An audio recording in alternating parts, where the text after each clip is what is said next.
Okay, we left off Samach Gimel Amud Beis.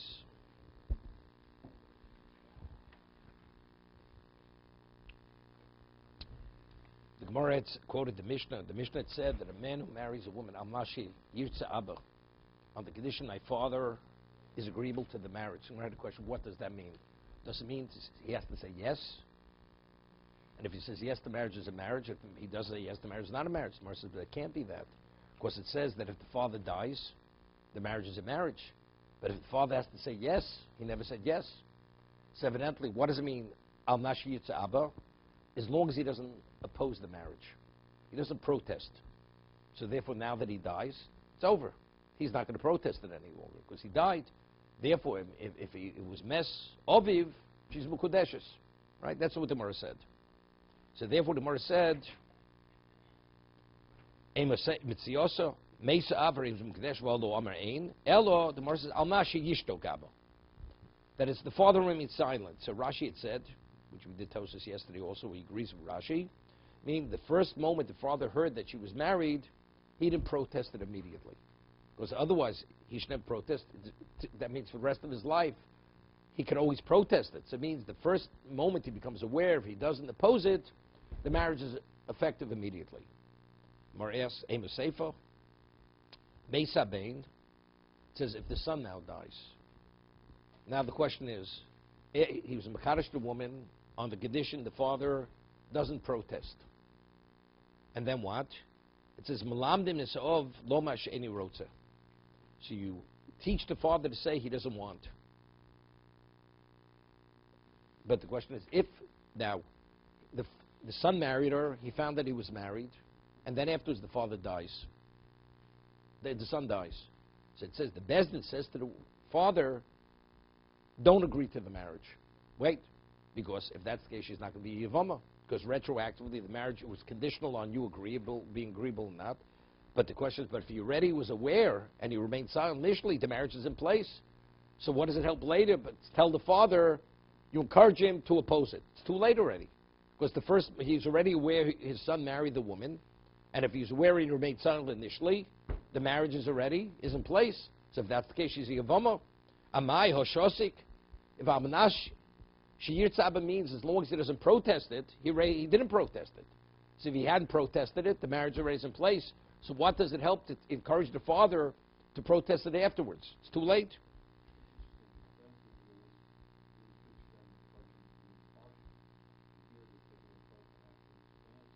No, there's no partiality. That's on a rule. That's on evaluation of evidence.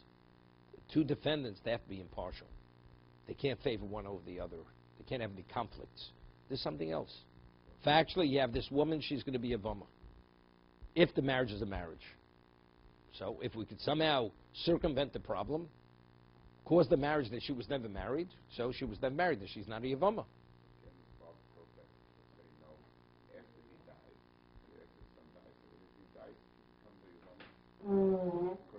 No, then it was if there's a father alive. Let's say Zamnashi Yitza Abba, the father died, and now the son dies. So okay, there's nothing to talk about. Okay, so it's understood. But here there is a father. So if there's a father and the son died, and we're able to encourage the father to oppose the marriage. Okay, think about your question you're asking. Think your question you're asking. The son marries a woman on the condition my father, let's say, doesn't protest. Now the son dies after kiddushin. He has a father. The father is aware that the son married. He's already aware he didn't protest. So it says now the Bezdin says to the father, your son married a woman. We encourage you to protest. I mean, on his own he wasn't going to protest. That means he heard about it, he didn't say a word. So the moment he remained silent, the marriage is in place. So what does it help? That's the first question. But they go to the father and say, Father, your son married this woman. He said, I'm happy he married. That's what he says. Or he remained silent.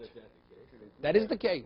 Or is it that the father... They have to tell the father... The son makes it deny the condition of father protest, and also the son dies. You go to the father and says, your son...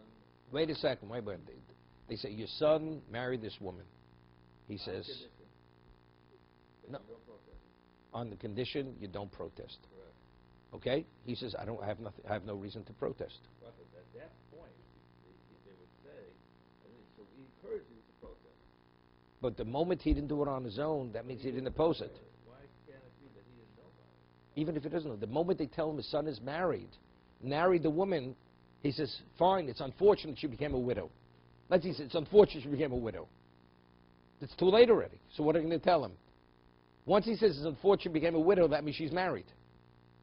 No, the Tanai is still in place because the father has that option now. He didn't know about it, and we have the option of agreeing by not saying anything or protesting. The only way we could work it out is the father would say, we're going to tell you a piece of information. At the moment you hear it, you should say, I'm not. But that's not the simple case. That's not the case. We're constructing an unusual case. My question was, can that condition go past? Because it seems to, if the son dies, we do whatever we can to undo the marriage. It means it's undoable. How can it be undoable? So you're going to say a very specific case. The father didn't know about it. No, I understand that, but the case seems to be whenever this should happen, the Bezdin has the way to undo it. Every case here they have a way. How do you have a way to undo it? The average case, the father becomes aware of it. He doesn't protest. The marriage is in place. See, well, I'll work out a case for you. I mean, you know what kind of dochik that is? In one particular, it seems to be, if this should happen, Bezdin intervenes, and they have the way to undo it. Yeah.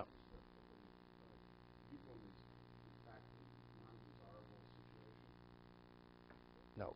If a woman was married, and now she's widowed, and there are no children from the husband. No. That's, and there's a question of yibum or release, chalitza. Yibum is preferable. Wait a second, but here we're able to undo the marriage, annul the marriage, that there's no reason to have yibum. Yeah, if she's your wife. If she's a widow.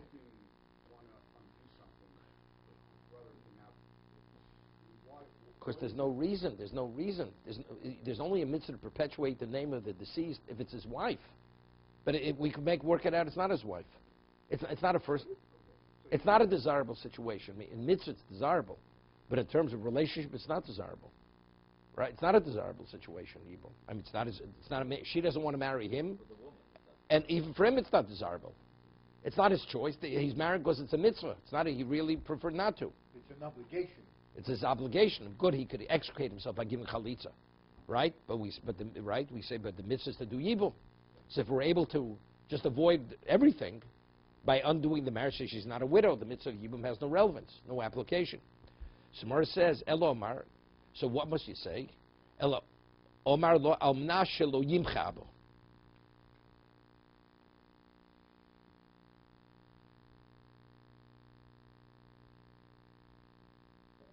So meaning, as long as he doesn't openly protest. Wait. El amna shelo yimcha abo. So Gemara says, so the first we're saying the ratio we proved is speaking, if that what? The father should not protest. So we said the ratio we said, he marries his amna sheyirtzabet, says the father dies, right? If the father dies, she's mukadeshes. Rashi's, right? The ratio. We prove, maybe it says the father has to condone the marriage. Condone the marriage. So, but he never condoned it. So therefore we said means remain silent. Silence, that's condoning it. So if he died, that's condoning it. But we said, what about over here? Right? It says we encourage the father to oppose it. But the fact, with the moment he remained silent, it's over. Right? Silence is the equivalent. So we said, no, it means he has to openly say, I'm against it. El Omar amna shelo yimcha abo. Reisha b'chad taimo, mitziyosah v'seifa b'chad taimo. So we're saying, the Reisha is speaking, we're explaining it in one particular situation. Let's see Rashi. Ha'achsev diktonim b'lam, lo b'suk v'kareisha, amna sheyishtok. El amna shelo yimcha. Kol kama demochi, akridu, shoreli kov azman l'macho.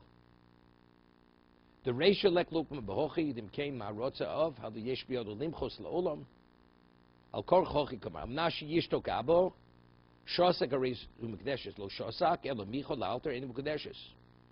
Okay, the ratio is speaking about as long as my father's silent. If he's silent, the marriage is a marriage. If he's not silent, then marriage is not a. Mesav achlo micha reisha b'kudeshes avol kol yimei chayov enim kiddushin. Right, but as long as he's alive, it's always questioned. He has the ability. He has the ability to protest it. So therefore, since silence is not enough, right? He always has the ability to protest it, but it comes out difficult. The first case we're speaking about, it's speaking in one context, and the other case is speaking in another context. Omer Rabbi Yanai, yes, even though we're speaking, the Reish and Sefer speaking about a different case, because we're saying it means Am Nashir Tzaba means something other than what it means later. So we just said we had a problem with the Sefer. Yeah, Shelo Yimcha, that means Shelo Yimcha Abba. Right, so the father means, the father forever could always oppose it. It doesn't mean that he's not silent, as long as he doesn't protest it. But he always has the right to protest it.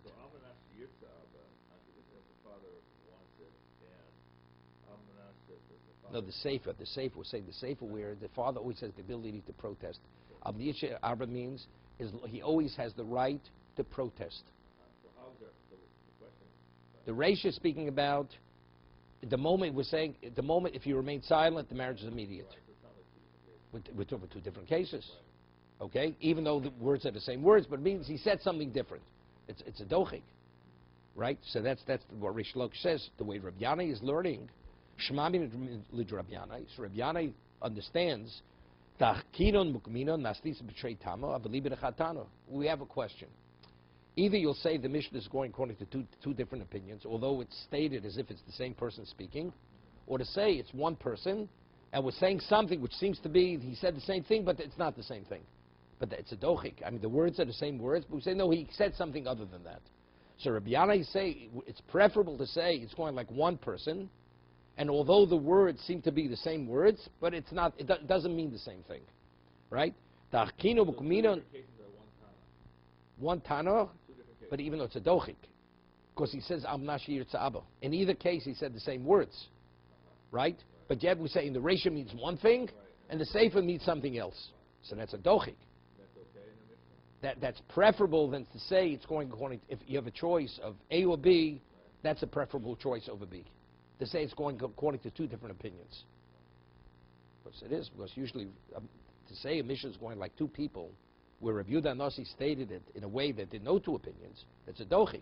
That's a greater dochik than saying that it's one person and yet the person expressed himself differently in the Reish and Sefer. Right.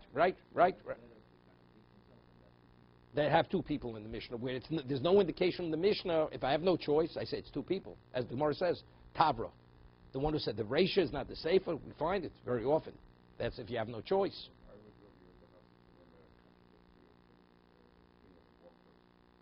It's not contradictory.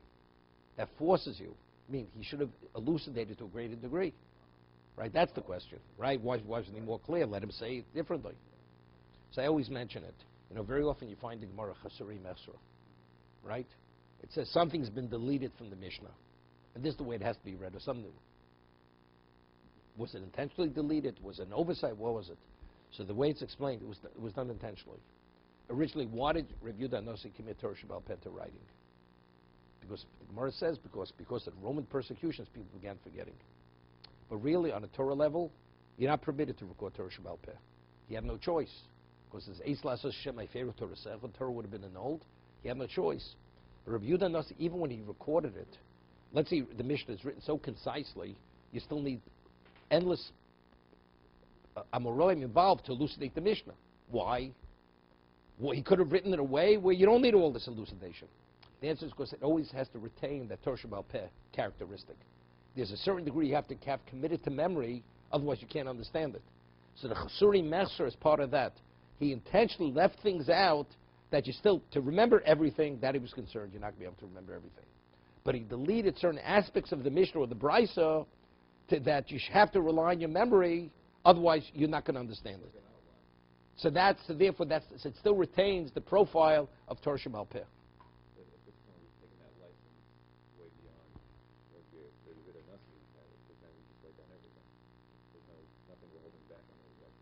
not simple. You're right, 100%. There was no Reb Nosson Adler, who was the Rebbe of the Chassam Sofer. We have none of his Chidushei Torah recorded. There's one mention of a psak that the Chassam Sofer mentions in a responsa. Reb Nosson Adler was the leading Torah sage of his generation. Yet we don't have any of his Chidushei Torah, his Navalei recorded, or his responsa recorded. Why? Reb Nosson Adler himself had a photographic memory. He says, look, for myself, I don't have to record it. For others, for posterity, my Chidush Torah aren't that important. So he held it would be a Torah violation for him to record his Torah, his Chidushei Torah. And that's why he did not record it, for that reason itself. Well, why is the logic of it's not so important my teaching? Let me ask a question. Today people put out Svarim. I'll give you an example. Reb Kiva Eger asks a question. Reb Kiva Eger, very often, he has his notes on the side of a Gemara. It's called Ginin Hashas. So he says, he has various expressions. Kosher, Tamiyah, Tzorachani L'Rav, Hashem Yoreinai. You understand? Based on how serious, how difficult it is, he writes, God should illuminate my eyes. If Reb Kiva Eger writes, Hashem Yoreinai, you understand, it's a real question. Or he says, Tamiyah, I'm taken aback. Tzas Kosher, it's slightly difficult, okay. So you have a person, 20 years ago, puts out a sefer, writes a sefer, 40 pages. He's answering Reb Kiva Eger's question. You understand? You don't think Reb Kiva Eger considered everything you write in that sefer? And you don't think we could have lived without what you write there? But he has to publish. He's excited. He answered Reb Kiva Eger's question. Who do you think you are? Reb Chaim Ozer couldn't answer it. So you're going to answer Reb Kiva Eger's question. So if that wouldn't have been recorded, would we be missing anything? Well, we have to record it for posterity. If it's Torah Emes, you record it for posterity, okay. But you could live without it.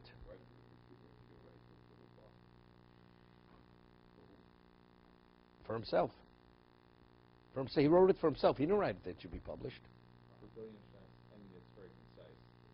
Because as he studied. He just says scribbles on the side. Yeah, right, exactly. So it wasn't meant for people. No, not at all. He wrote it on the side of his own Gemara. When he review it, we'll come back to it. There's a sefer. Years ago, there was a rabbi. His name was Rabbi Chevelle. The one who put out the Ramban, and the Ramban, he put out a sefer because you don't even understand what's bothering Reb Kiva Eger. So he put out a sefer on Gilyon Hashas to explain what the Tzas Kosher was, or what it was, just to understand what he's writing over there. You understand? What is it? What are his notations? Okay?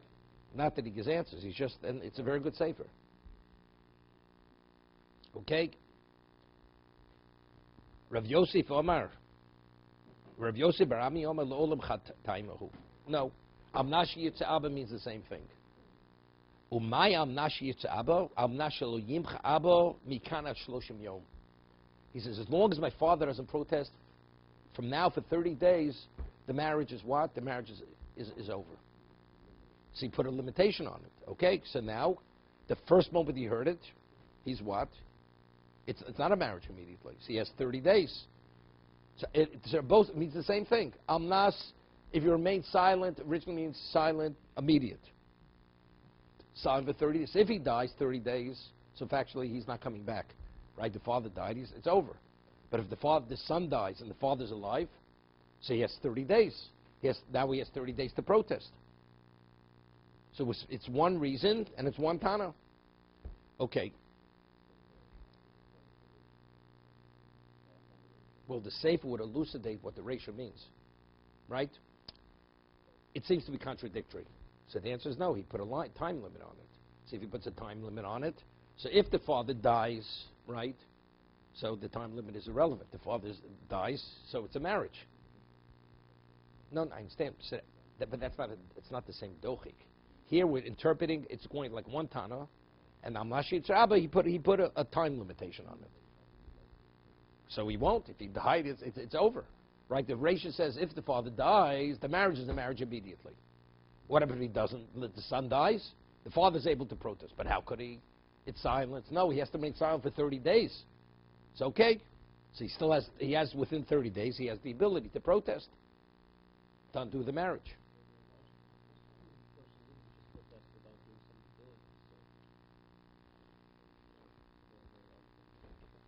It's logical because factually the man wants to marry the woman. So let's say the father has a reaction immediately. So he gives himself a little time that he could even talk, he could reason with his father, right?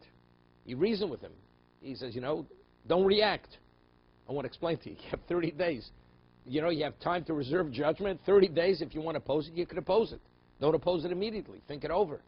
But if it's immediate, then it's over. It's over immediately. But just saying without a limitation, that any time the father objects, that becomes a very... Then the marriage is always in question. Right. Always in question.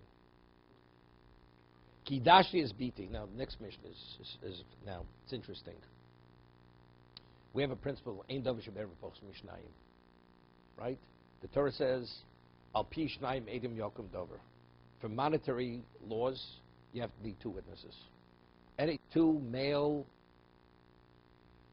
qualified witnesses testify.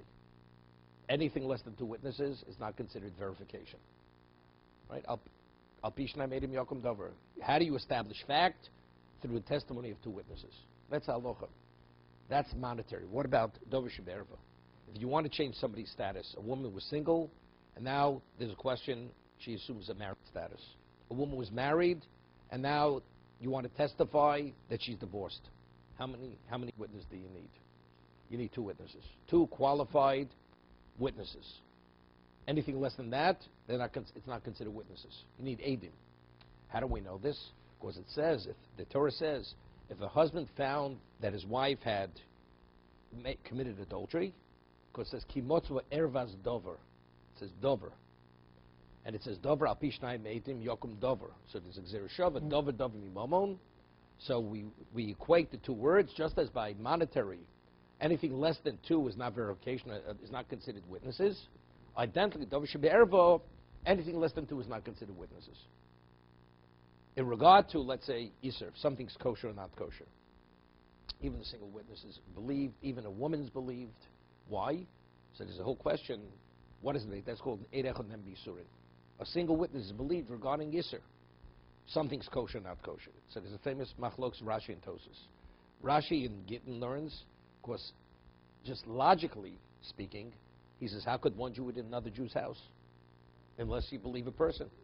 Right? So therefore, logic tells me that every Jew, unless he's suspect, that he can't be trusted, he has credibility to be believed that it's kosher. That's the basis for Eid Echad Nem B'Yisurin. No, that's Tosus. Tosus learns, because it says a woman who has a flow, it says she counts 7 clean days, and then she goes to the mikveh. That when she counts the 7 clean days, only she knows she counted it. Right? And then she tells the husband. How could the husband believe her? That she counted 7 clean days. So here we learn, Eid Echad Nem B'Yisurin. That's Tosus' position. No. It's only an exception if it's stated in 2 locations. If it's only stated in 1 location, that is the rule, and we draw from that to learn from that. Just as over there the Torah believes the testimony of a woman, and although she's a single witness, wherever it relates to Isser, a single witness is believed. You don't have to meet the criteria of Mammon and of Erva. You don't have to meet that criteria, which is 2 qualified witnesses. But by Davar Shebe'erev, you have to have 2 witnesses. Okay? There is an exception for the marital status. If one witness testifies that the husband died in war. It's rabbinical. Not war, just the opposite. He testifies the husband died. No. He was at the funeral. The husband died, but over there they have to annul the marriage. Mm-hmm. If she comes and a single witness says Meis Balo, and then she wants to remarry, because we say a woman will not remarry unless she's done her own research, and only if she did her research do we allow her to get married, because then that's when Chazal, they revoke the marriage retroactively. It's only rabbinical. On a Torah level, she's a married woman. The Chachamim have to annul the marriage to allow her to remarry. But if actually the husband is alive, it's a conditional annulment. Then they never annul the marriage. She has to be divorced because she's considered adulteress, and the children are mamzerim. And the children from the second husband are considered illegitimate. That's the mission in Yevamos. You following? Here we're talking this is on a Torah level. This is not on a rabbinical level. Torah says she's believed.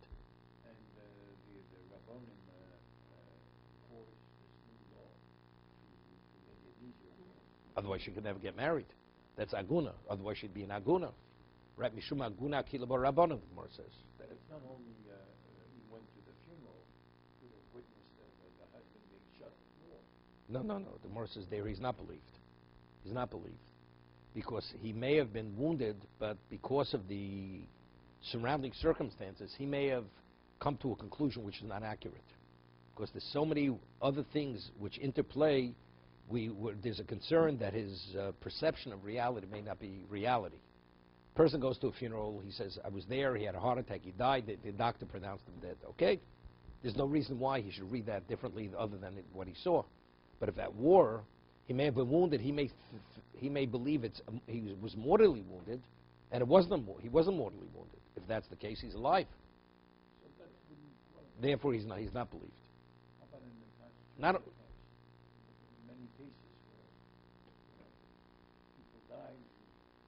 Of course, some escaped that. Most of Person was in the heap of bodies, right? And they saw that take the body and throw it into the crematorium. So what's the question, right? Person testifies, I witnessed it. Okay, sufficient. Not even the question.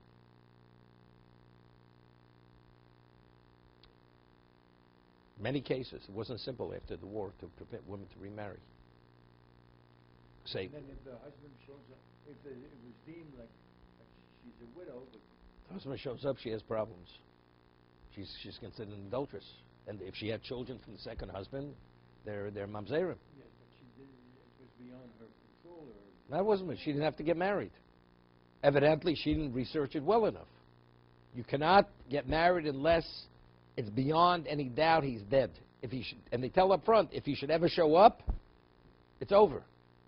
You're considered an adulteress. You have to leave your present husband, and you're not permitted to go back to your old husband. well, you're not permitted to go No, back to your no, she's an adulteress. She's considered an adulteress. What if there were two? That's something else. That's something else because she doesn't have to do any research with two witnesses. Right, so I'm saying- Here, And the he shows obligation. up. She goes back to the original husband. Then she goes back to the original okay, husband. but then she's The kids are mamzerim. The kids are mamzerim. Right, because they were born. She's permitted because she's not an adulteress. Right? She had a right to rely on testimony of two witnesses. So the kids still. The kids, because factually she's a married woman who had children from another man. The kids are illegitimate. They're mamzerim. But technically, why they married the second? She's a married woman. Her first husband's alive. Those two women, so technically, Two witnesses say something's kosher. And then it's not kosher. It doesn't make it kosher. It's like people are wrestling. Well, the rabbi will pay the price. I believe it's kosher. There's a tuda on the wall. You know, there's a certification. Is it kosher? Is it not kosher? Okay, so listen to the story here. A father, we had this earlier. A father, the Torah says, has the ability to marry his daughter when she's a minor, right? Until she's a nara, until she's a bogeres. The Torah says, "Es biti nosati lishazeh." A father is believed to say that he married off his daughter to so and so. Correct? He's fully in control of marriage. And not only that, we can see in the Gemara, he's believed to say to who he married her. But let's say he says, I married her to a man, I'm not sure who the husband was. I don't recall who the husband was. It's a problem. So now she's not permitted to anyone. Because it could be one of who knows who. Right? And she's a married woman. So how do we locate, how do we identify the husband? The father doesn't remember. She was a minor when her father married her off. So she doesn't know. So, and what? Well, she'll marry now somebody who the father couldn't have married her to. Right? Let's say it was a brother-in-law. But she has a husband. Whoever that husband may be out there, we don't know who the husband is. She's a married woman. So if that's the case, she's stuck forever. She's stuck forever. She could have. So what happens? What happens now? A person comes and says, I am the husband. A person comes from who knows where. He says, by the way, I am the husband who married you when you were a minor. Do we believe the man? And he's a single witness.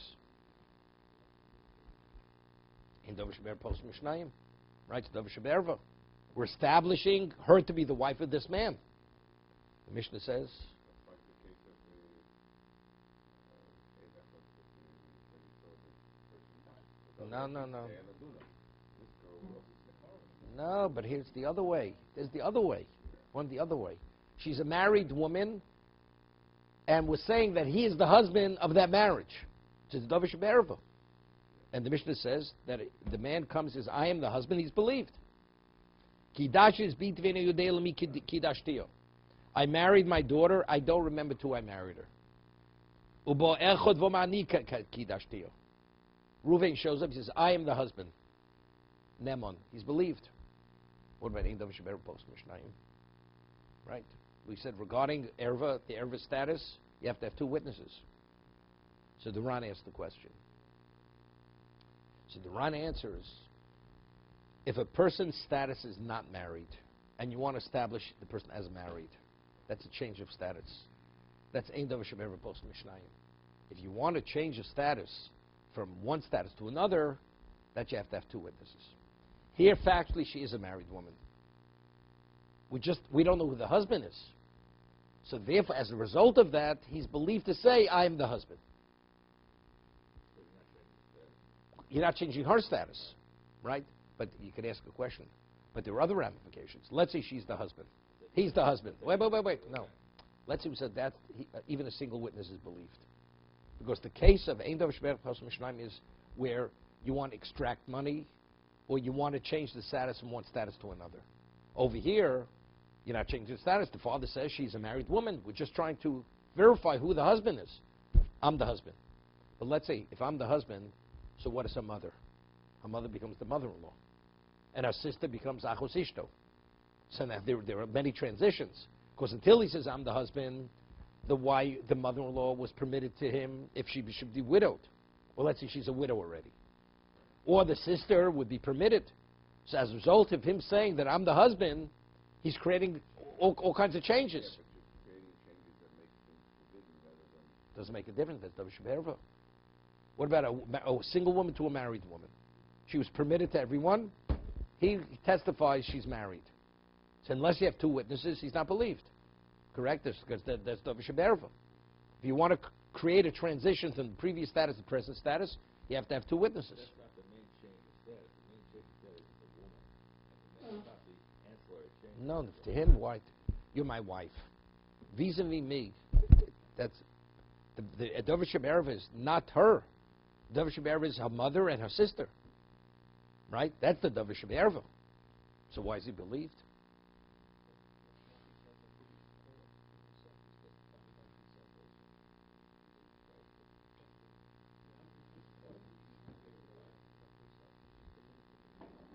Are you permitted to say this food is kosher? I'm testifying about my food. So what? I'm the husband. What's wrong? Korban, that's where you need two witnesses. Where you need two witnesses. Korban and Posel are not credible witnesses. You don't need two witnesses here. That's what we're saying.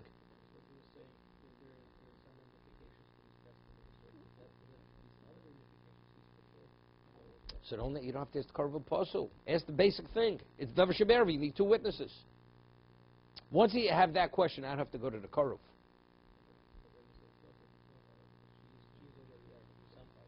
Again. The Ran answers the question. He's not changing the status of the sister and everything. He's just making the sister usher to him.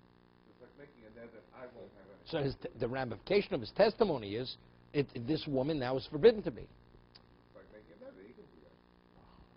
It's Achos Ishto. If he has relations with its koris, he brings a korban. He's saying he's not going to make... He's ushering that woman to himself. Let's say he comes out of the blue, he says, this woman is the sister of my wife. Right? That's Shavna Shel Yisura. We're talking about more than Shavna Shel Yisura here. This is testimony. If he would say, this woman is my sister's wife, my wife's sister, is he believed in court? He's not believed. That's Davar Shebe'erva. That's Davar Shebe'erva. That would be no different. That would be no different than saying that this piece of meat is not kosher, to me. Right? He's not believed as a witness. Rabbi, what about a slight complication two or more men come and say, she's my wife. Again, two objective people come and say, this is this man's wife? It's regular testimony. The men come and say, she's my wife. One guy comes and another guy comes. So that's the Mishnah says. That's the next case in the Mishnah. Two people come. Reuven says it's my wife. Shimon says it's his wife. That's my question. That's the case in the Mishnah. Okay? You're not the first one to ask the question. Okay? I don't pretend to. Okay? So evidently, what do you see from there? That's not called Davar Sheberva. That's a consequence of my testimony. Right? That it becomes Achos Ishto, or that it becomes Chamoso. Torah says you believe. She herself is a what? Is a married woman. She's a married woman. So the mother-in-law is a mother-in-law of someone. The sister is an Achos Ishto of someone. Whoever it is, it's no different than the woman. You understand what I'm saying? The erva is in place. I'm only verifying to who? I'm believed. That I'm believed to speak, to testify. It's no different than the woman herself. So that's not called Davar Sheberva. You understand what I'm saying? Okay? He hasn't changed her status. Because if actually, once the father says she's a married woman, the daughter, that means his wife is a mother-in-law. And the sibling is an Achos Ishto. No, Rabbi, your case. Two people show up and say each one claims he's the husband. Shneim nosten get. They both have to give the get, because now we don't know. We don't know who's telling me the truth. Is it Reuven or is it Shimon? Who's the husband? There is a husband out there. But it's interesting. What should you? No, they both show up at the same time. No, it's not one came then. Why do we believe this one guy comes? What's the difference? Why do we believe that? Why would we not? Can I, wait a second. I have a piece of meat. I have a piece. I don't. Is it kosher or not? The single witness comes and says it's kosher. Am I permitted to eat it? Are you permitted to eat it? You're permitted to eat it. So now, well, somebody else may come and say it's not kosher. Do I have to worry about somebody else coming? Torah says a single witness is believed. He's believed. Say I'm the husband. Here you have two people showing and say each one claimed he's the husband. So who do you believe? One is lying, right? They both can't be the husband. So since you don't know, she's a married woman. So the question is, it says each one gives a get. No, how do you, if one, maybe they're both lying, right? Evidently, we give enough credence to one of them that when one gives the get, we allow the other one to marry her. No, it's not the same. It's not the same. Seemingly to me, it would be worse. It is worse, because maybe the one who gave her the get, is the real husband, the other guy's the liar. Right? Or maybe neither. I have no idea. Tosa says something over here interesting.